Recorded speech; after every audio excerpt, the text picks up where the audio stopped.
Welcome to C++ programming course. ഈ ഒരു സെഷനിൽ നമ്മൾ പഠിക്കാൻ പോകുന്നത് എൻക്യാപ്സുലേഷൻ എന്താണെന്നാണ്. എൻക്യാപ്സുലേഷൻ എന്ന് പറയുന്നത് വളരെ പ്രധാനപ്പെട്ട ഒരു ടോപ്പിക്കാണ്. നമുക്ക് എൻക്യാപ്സുലേഷൻ എന്താണെന്ന് പരിശോധിക്കാം. Encapsulation is make sure that sensitive data is hidden from users. To achieve this, we must declare class variables as private. അതായത് എൻക്യാപ്സുലേഷൻ എന്ന് പറയുന്നത് സെൻസിറ്റീവ് ഡേറ്റ യൂസറിൽ നിന്ന് ഹൈഡ് ചെയ്യുകയാണ്. ഉദാഹരണം പറയുകയാണെങ്കിൽ നമ്മൾ സെൻസിറ്റീവായിട്ടുള്ള എന്തെങ്കിലും ഒരു ഡേറ്റ സ്റ്റോർ ചെയ്യുകയാണ്, അല്ലെങ്കിൽ അതിന് എത്രമാത്രം പ്രൊട്ടക്ഷൻ നമുക്ക് കൊടുക്കാൻ കഴിയും, അങ്ങനെ ഒരു ഫീച്ചറാണ് ഇതിലും വരുന്നത്. അതായത് നമുക്ക് വേരിയബിൾസ് ഉണ്ട് അല്ലേ, ക്ലാസ് വേരിയബിൾസ് ഉണ്ട്. ആ വേരിയബിൾസിനെ പ്രൈവറ്റ് ആക്കി വെക്കുകയാണ്, ഔട്ട്സൈഡ് ദ ക്ലാസ്സിൽ നിന്ന് ആക്സസ് ചെയ്യാതിരിക്കാൻ. ഓക്കെ, അതിന് പ്രൈവറ്റ് ആക്കണമെങ്കിൽ നമ്മൾ പ്രൈവറ്റ് ആക്സസ് സ്പെസിഫയർ ആയിരിക്കും നൽകുന്നത്.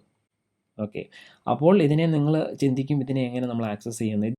ഇവിടെ നമ്മൾ പ്രൈവറ്റ് ആട്രിബ്യൂട്ട് അല്ലെങ്കിൽ ക്ലാസ് വേരിയബിളിനെ പ്രൈവറ്റ് ആയിട്ട് സെറ്റ് ചെയ്തിരിക്കുന്നതിനെ നമുക്ക് ഒരിക്കലും ഔട്ട്സൈഡ് ദ ക്ലാസ്സിൽ നിന്ന് ആക്സസ് ചെയ്യാനായിട്ട് സാധിക്കില്ല. അപ്പോൾ ഇൻസൈഡ് ദ ക്ലാസ്സിൽ തന്നെ നമ്മൾ പബ്ലിക് ഗെറ്റ് സെറ്റ് മെത്തേഡുകൾ ഉപയോഗിച്ചിട്ടായിരിക്കും ഇതിനെ ആക്സസ് ചെയ്യുന്നത്. ഇതെങ്ങനെയാണെന്ന് നമുക്ക് പ്രോഗ്രാമിലൂടെ പഠിക്കാം.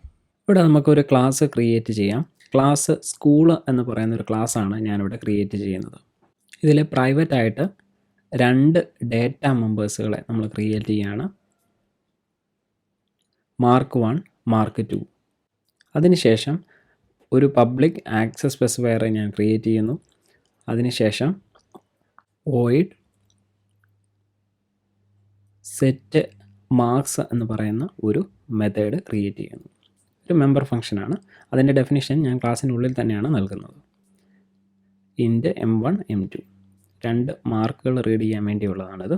ഇവിടെ മാർക്ക് 1 എന്ന് പറയുന്നത് M1 ആയിട്ട് സെറ്റ് ചെയ്യുന്നു, മാർക്ക് 2 എന്ന് പറയുന്നത് M2 ആയിട്ട് സെറ്റ് ചെയ്യുന്നു. സെറ്റ് മാർക്സ് എന്ന് പറയുന്ന ഒരു സെറ്റർ മെത്തേഡാണ്. ഇനി ഗെറ്റ് മാർക്സ് എന്ന് പറയുന്ന ഒരു മെത്തേഡാണ് ഇനി നമ്മൾ ക്രിയേറ്റ് ചെയ്യാൻ പോകുന്നത്. ഇതിൽ മാർക്സിൻ്റെ ടോട്ടൽ റിട്ടേൺ ചെയ്യണം. അതിന് മാർക്ക് 1 പ്ലസ് മാർക്ക് 2 നമ്മൾ കാൽക്കുലേഷൻ ചെയ്യുന്നു. സെറ്റ് മാർക്സ് എന്ന് പറയുന്നത് ഒരു സെറ്റർ മെത്തേഡാണ്. അതുപോലെ തന്നെ ഗെറ്റ് മാർക്സ് എന്ന് പറയുന്നത് ഒരു ഗെറ്റർ മെത്തേഡാണ്. ഇനി മെയിനിൽ വന്നിട്ട് സ്കൂളിൽ ഒരു ഒബ്ജക്റ്റ് നമുക്ക് ക്രിയേറ്റ് ചെയ്യാം. ഒബ്ജക്റ്റിൻ്റെ നെയിം സ്കൂൾ എന്ന് തന്നെയാണ്. സ്കൂൾ ഡോട്ട് ഞാൻ എന്ത് ചെയ്യുന്നു, സെറ്റ് മാർക്സ് സെറ്റ് ചെയ്യുന്നു. ഇവിടെ സ്കൂൾ ഡോട്ട് സെറ്റ് മാർക്സ് കൊടുക്കുന്നു. 2 മാർക്ക് ഞാൻ അതിലേക്ക് പാസ് ചെയ്യുന്നു ആർഗ്യുമെൻ്റ് ആയിട്ട്. അതിനുശേഷം ഞാൻ എന്ത് ചെയ്യണം, COT ചെയ്യുന്നു. എന്താണ്, എനിക്ക് മാർക്സിൻ്റെ ടോട്ടൽ ലഭ്യമാകണം. അതിനുവേണ്ടി സ്കൂൾ ഡോട്ട് ഗെറ്റ് മാർക്സ് എന്നുള്ള മെത്തേഡ് കോൾ ചെയ്യുന്നു. ഇവിടെ നിങ്ങൾക്ക് കാണാൻ സാധിക്കും, ഇവിടെ നമ്മൾ എന്താ ചെയ്ത് പ്രൈവറ്റ് മെമ്പേഴ്സിനെയാണ് നമ്മൾ ഒരു സെറ്റർ ഗെറ്റർ മെത്തേഡ് യൂസ് ചെയ്തിട്ട് ആക്സസ് ചെയ്ത് എടുത്തത്. ഇനി നമുക്ക് റൺ ചെയ്യാം. അപ്പോൾ നിങ്ങൾക്ക് 100 എന്ന് കാണാൻ സാധിക്കും. എൻക്യാപ്സുലേഷൻ്റെ ഈ പ്രോഗ്രാം നിങ്ങളൊന്ന് ചെയ്ത് നോക്കുക.